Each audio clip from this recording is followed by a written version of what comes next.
BSc part second के organic chemistry के paper में हम पढ़ रहे थे एल्डिहाइड एंड कीटोन्स और हमने कर लिया था एल्डोल कंडेंसेशन।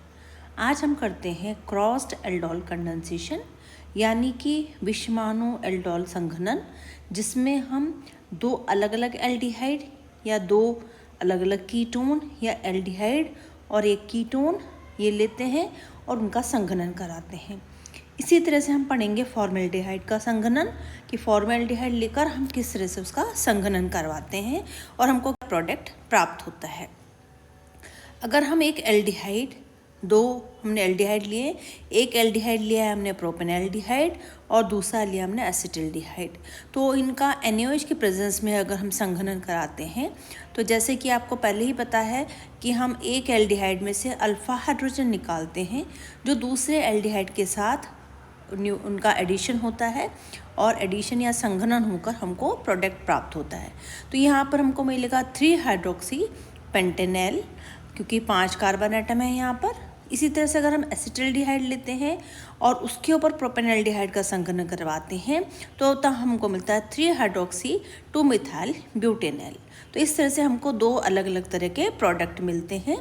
डिपेंड करता है कि कौन सा एल्डिहाइड अपना अल्फा हाइड्रोजन दे रहा है और किस एल्डिहाइड पर एडिशन हो रहा है। तो इस तरह से हमको दो अलग अलग तरह के एल्डिहाइड प्राप्त होते हैं। ये हमने देख लिया। अगर हम रिएक्शन करवाते हैं दो कीटोन्स की, जैसे हमने 2 एसीटोन ले लिए और उनकी अगर हम रिएक्शन करवाते हैं तो हमको यहाँ पर जैसे हमने लिया एसीटोन, उसकी हमने HCl की प्रेजेंस में रिएक्शन कराई तो हमको मेसिटिल ऑक्साइड प्राप्त होता है। तो क्योंकि दोनों सेम ही है इसलिए हम दो डिफरेंट प्रोडक्ट नहीं मिलेंगे, हमको सिर्फ एक ही प्रोडक्ट यहाँ पर मिलेगा, क्योंकि दोनों एल्डिहाइड दोनों कीटोन सेम है। अगर दो कीटोन अलग अलग होते तो हमको डिफरेंट टाइप के प्रोडक्ट्स यहाँ पर हमको मिलते हैं। जैसे हमने लिया ये एसीटोन, उसका हमने एडिशन कराया और हमको मिला 2,6 डाइमिथाइल हेप्ट 2,5 डाइन 4-ओन, जिसको हम बोलते हैं 4-ओन। ये इम्पॉर्टेंट है 4-ओन, क्योंकि एग्ज़ाम में इस पर क्वेश्चन आता है 4-ओन के सिंथेसिस का।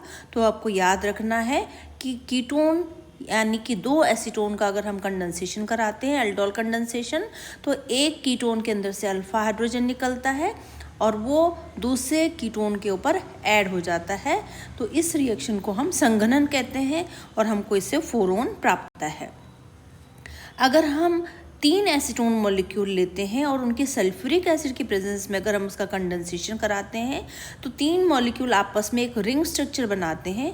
उसमें से H2SO4 की प्रेजेंस में रिएक्शन कराने पर उसमें से 3 वाटर मॉलिक्यूल निकल जाते हैं और एक ये 6 मेंबर साइक्लिक स्ट्रक्चर बनाते हैं, जिसको हम बोलते हैं मेसिटिलीन, जिसका नाम है 1,3,5 डाइमिथाइल बेंजीन। मेसिटिलीन यानी 1,3,5 ट्राइमिथाइल बेंजीन। तो ये भी एक इम्पॉर्टेंट रिएक्शन है, मेसिटिलीन का synthesis through acetone in presence of H2SO4।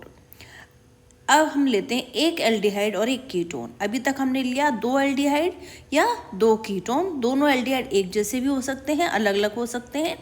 2 ketone एक जैसे भी हो सकते हैं और अलग अलग भी हो सकते हैं। थर्ड हमारी कैटेगरी है एक एल्डिहाइड और एक कीटोन की। इनमें से जो अल्फा हाइड्रोजन है वो कीटोन देता है कंडेंसेशन में और एल्डिहाइड के ऊपर उसका एडिशन हो जाता है। ये रिएक्शन NaOH की प्रेजेंस में होती है। यहाँ पर हमने लिया एसिटिल्डिहाइड और एसीटोन, तो एसीटोन तो देगा हाइड्रोजन और एल्डिहाइड के ऊपर आकर वो ऐड हो जाएगा। इस तरह से हमको 4 हाइड्रोक्सी 2 मिथाइल पेंटेनल प्राप्त होगा, जिसमें कि 5 कार्बन एटम प्रेजेंट हैं और सेकेंड कार्बन एटम पर हमको OH ग्रुप वाला स्ट्रक्चर मिलेगा। अब इसके अंदर क्योंकि दो अलग अलग पदार्थ हैं, यहाँ पर हमको जो प्रोडक्ट मिला है 4 हाइड्रोक्सी 2 मिथाइल पेंटेनल, उसकी मात्रा हमको सिर्फ 25% ही मिलेगी। इसके अलावा हमको और प्रोडक्ट मिलेंगे जिसमें कि 2 एसीटोन मॉलिक्यूल या 2 कीटोन मॉलिक्यूल या 2 एसिटाल्डिहाइड मॉलिक्यूल, और इस तरह से हमको डिफरेंट तरह के प्रोडक्ट्स मिलेंगे। और हमको जो मेन प्रोडक्ट है 4 हाइड्रोक्सी 2 मिथाइल पेंटेनल, उसकी मात्रा हमको कम ही प्राप्त होगी।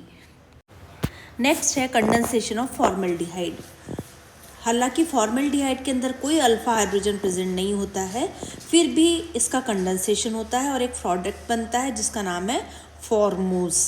फॉर्मोज की सिंथेसिस हमको फॉर्मल्डिहाइड से मिलती है और ये रिएक्शन बिल्कुल डाइल्यूट सॉल्यूशन बेरियम हाइड्रोक्साइड के प्रेजेंस में होती है और फॉर्मल्डिहाइड के मॉलिक्यूल 6 मॉलिक्यूल आपस में कंडेंस हो जाते हैं और कंडेंस होकर एक स्ट्रक्चर बनाते हैं जिसका नाम है फॉर्मोज। जैसे ये रिएक्शन है, इसके अंदर हम देखते हैं फॉर्मल्डिहाइड के 2 मॉलिक्यूल बेरियम हाइड्रोक्साइड के प्रेजेंस में रिएक्शन करते हैं, एडिशन हो जाता है उसके अंदर।